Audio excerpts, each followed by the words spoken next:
दोस्तों, एक बार भगवान विष्णु और माता लक्ष्मी क्षीर सागर में शेषनाग की शैया पर विश्राम कर रहे थे। तभी विनता पुत्र गरुड़ उस स्थान पर आ जाते हैं और भगवान विष्णु तथा माता लक्ष्मी से पूछने लगते हैं, हे प्रभु, मैं पृथ्वीलोक का भ्रमण करके आया हूं।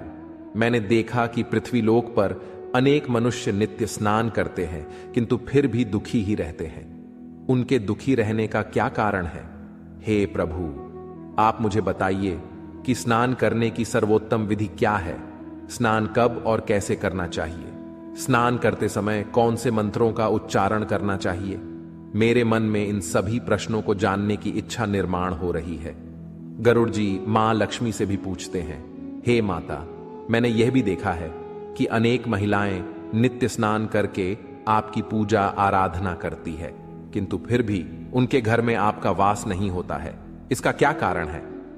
गरुड़ जी द्वारा इस प्रकार से प्रश्न पूछने पर भगवान विष्णु कहते हैं, हे पक्षीराज, तुमने उचित ही प्रश्न किया है। स्नान करना अत्यंत आवश्यक होता है। स्नान से ही शरीर शुद्ध होता है। स्नान करने से ही शरीर पवित्र होता है और मनुष्य पूजा पाठ आदि कर्म करने के पात्र बनता है। इसीलिए मनुष्य को नित्य स्नान करना चाहिए। तुम्हारे सभी प्रश्नों के उत्तर देने से पूर्व मैं तुम्हें एक अत्यंत पवित्र कथा सुनाता हूं। उसे तुम ध्यान से सुनो। इस कथा में तुम्हें तुम्हारे सभी प्रश्नों के उत्तर प्राप्त हो जाएंगे।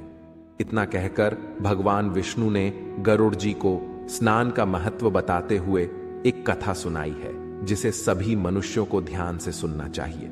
इस कथा का श्रवण करने मात्र से ही सैकड़ों तीर्थों में स्नान करने का पुण्य मनुष्य को प्राप्त होता है। इसीलिए आप सभी इस कथा को पूरा जरूर सुने। आधा अधूरा ज्ञान अनर्थ का कारण होता है। तो चलिए शुरू करते हैं। भगवान विष्णु कहते हैं, हे पक्षीराज, प्राचीन काल की बात है। मध्य देश में एक अत्यंत सुंदर नगर था, जहां पर एक धनवान सेठ रहता था, जिसकी 3 पुत्रियां थीं। सेठ ने अपनी पुत्रियों को कभी किसी चीज की कमी होने नहीं दी। उसने उन्हें बड़े लाड़ प्यार से पाला था। उसकी पुत्रियां बहुत ही सुंदर और चंचल स्वभाव की थी। एक पिता का जो कर्तव्य होता है, वह सभी उस सेठ ने पूर्ण किया। अपनी पुत्रियों को उसने सब कुछ दिया, लेकिन उसने केवल एक गलती की। उसने अपनी पुत्रियों को शास्त्र ज्ञान नहीं दिया। जीवन में सब कुछ पाकर भी उसकी पुत्रियों का जीवन अधूरा था। ज्ञान के बिना कोई भी मनुष्य पूर्ण नहीं होता है। पैसा, संपत्ति, सौंदर्य होकर भी उसकी पुत्रियों के पास वो नहीं था जो प्रत्येक स्त्री के पास होना चाहिए। फिर जब उसकी तीनों पुत्रियां जवान हुई, तो उस सेठ ने उसकी तीनों पुत्रियों का विवाह एक अच्छे कुल में कर दिया।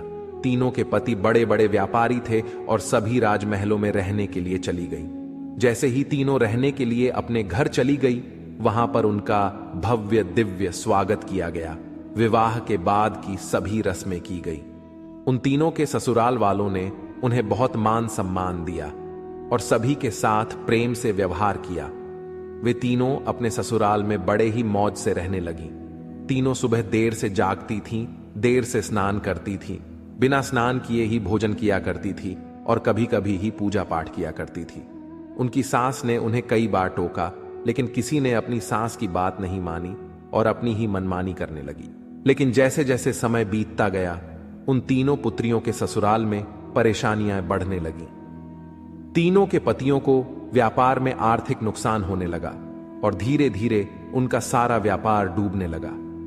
दूसरों से कर्ज लेकर वे अपने व्यापार को चलाने लगे, लेकिन फिर भी उन्हें घाटे का ही सामना करना पड़ा, जिससे घर में क्लेश होने लगा।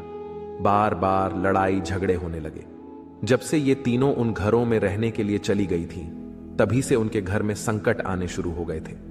उन तीनों बहनों के ससुराल में पैसे की इतनी तंगी हुई कि उन्हें अपना घरदार सब कुछ बेचना पड़ा और वे सभी झोपड़ी में जाकर रहने लगे। लेकिन वे तीनों बहनें झोपड़ी में रहना पसंद नहीं करती थीं। इसीलिए वे अपने ससुराल को छोड़कर मायके में वापस आ गई और अपने पिता के साथ रहने लगी। अपने घर पर आकर भी उन तीनों की आदत नहीं बदली और घर पर आकर भी वह तीनों बहनें बड़े मौज से रहने लगी। वहां पर भी वे तीनों देर से उठती थीं, देर से स्नान करती थीं, बिना स्नान किए ही भोजन किया करती थीं, जिस कारण से उनके पिता को भी व्यापार में नुकसान होने लगा और उसकी भी आर्थिक स्थिति खराब होने लगी।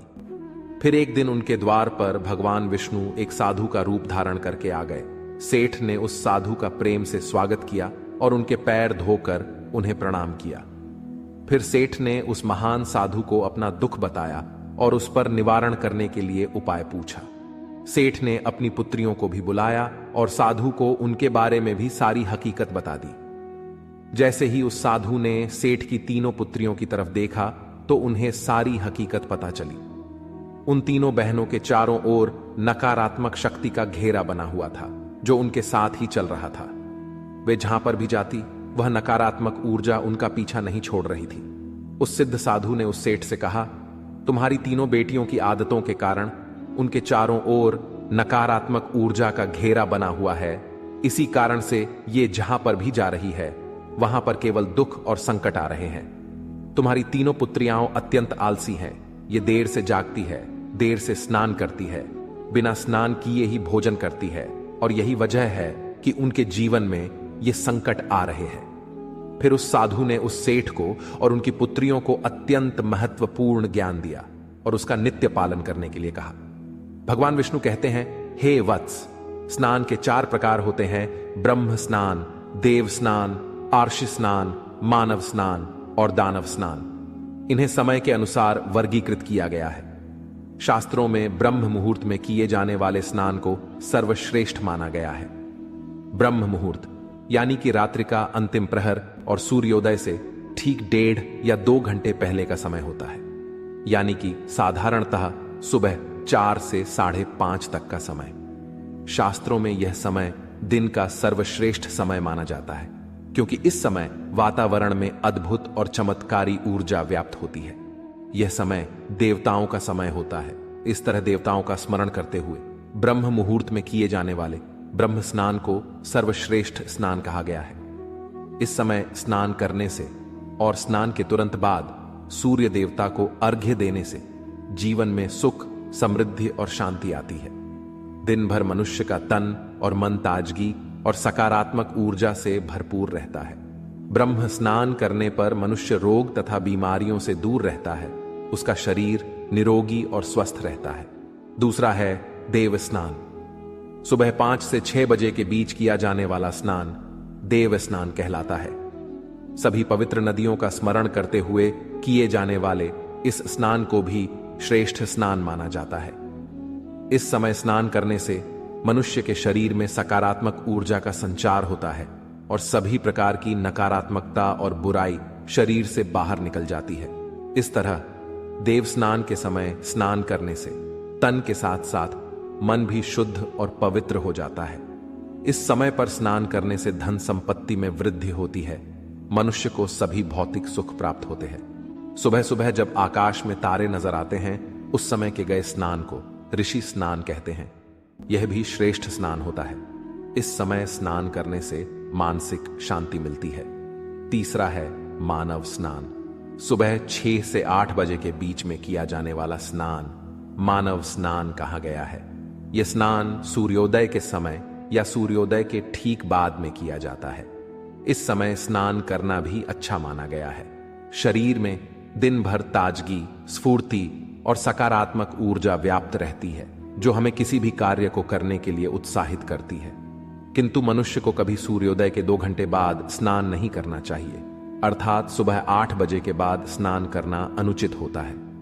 इस समय वातावरण में व्याप्त दैवी शक्ति बहुत कम हो जाती है, इसलिए मनुष्य में उत्साह और ऊर्जा की भी कमी दिखाई देती है, जिससे वह दिन भर आलस का अनुभव करता है। पूरे दिन शरीर में सुस्ती सी रहती है और किसी भी काम में मन नहीं लगता है। सुबह 8 बजे के बाद स्नान करने से व्यक्ति के जीवन में दुर्भाग्य आता है। उसके शरीर में नकारात्मक ऊर्जा का वास होने लगता है। ऐसा मनुष्य जिस स्थान पर भी जाता है उसके साथ दुर्भाग्य चला आता है।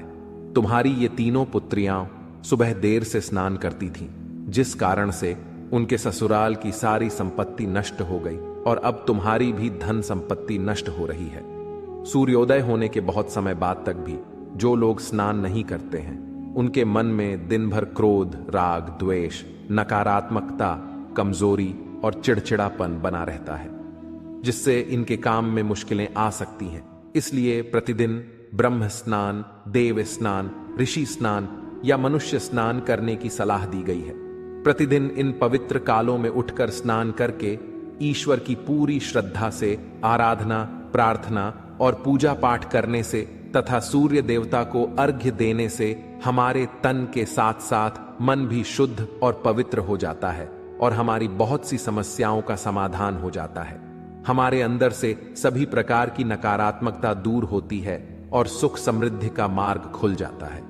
संध्या काल और रात्रि के समय अत्यावश्यक न हो तो बिल्कुल भी स्नान नहीं करना चाहिए। भगवान विष्णु कहते हैं, हे वत्स, अब मैं तुम्हें स्नान करते समय बोले जाने वाले अत्यंत महत्वपूर्ण मंत्र के बारे में बताने जा रहा हूं, इसीलिए तुम इसे ध्यान से सुनो। जो भी इस मंत्र का उच्चारण करते हुए स्नान करता है उसके सभी पाप उसी क्षण नष्ट हो जाते हैं, उसका दुर्भाग्य भी नष्ट हो जाता है और उसे सुख समृद्धि प्राप्त होती है। वह मंत्र इस प्रकार है, गंगे च यमुने चैव गोदावरी सरस्वती नर्मदे सिंधु कावेरी जले अस्मिन सन्निधिम कुरु। इसका अर्थ है, हे गंगा, यमुना, गोदावरी, सरस्वती, नर्मदा, सिंधु और कावेरी मां, मेरे स्नान करने के जल में कृपया आप सभी पधारिए। इस मंत्र के उच्चारण से सभी तीर्थ स्थानों में स्नान करने का पुण्य मिलता है। इस प्रकार से भगवान विष्णु ने उस सेठ को स्नान का महत्व बताया। फिर सेठ की तीनों पुत्रियों को अपनी गलती समझ में आ गई। वे तीनों अपने अपने ससुराल में रहने के लिए चली गई और भगवान विष्णु द्वारा बताए गए स्नान के सभी नियमों का पालन करने लगी। तीनों सुबह ब्रह्म मुहूर्त में जाग कर स्नान करने लगी और नित्य सूर्य को जल देने लगी। सुबह नित्य स्नान करने से उनका शरीर पवित्र हो गया और वह नकारात्मक ऊर्जा भी पूरी तरह से नष्ट हो गई। धीरे धीरे उनके पति का व्यापार भी ठीक से चलने लगा और उनका खोया हुआ सब कुछ उन्हें फिर से वापस मिल गया और तीनों बहनें बड़ी ही प्रसन्नता से अपने ससुराल में रहने लगी। तो दोस्तों, इस प्रकार से हमारे जीवन में स्नान का बहुत अधिक महत्व होता है। इसीलिए हमें रोज सुबह जल्दी स्नान करना चाहिए। सुबह 8 बजे के बाद स्नान करना अशुभ होता है। इस प्रकार से भगवान विष्णु ने गरुड़ जी को स्नान का महत्व बताया है। उम्मीद है आपको यह कथा पसंद आई होगी। वीडियो को लाइक जरूर करें और कमेंट में जय श्री हरि विष्णु और जय मां लक्ष्मी जरूर लिखें। साथ ही चैनल को सब्सक्राइब करें ताकि ऐसी ही आध्यात्मिक जानकारी आपको प्राप्त हो। आप सभी का धन्यवाद।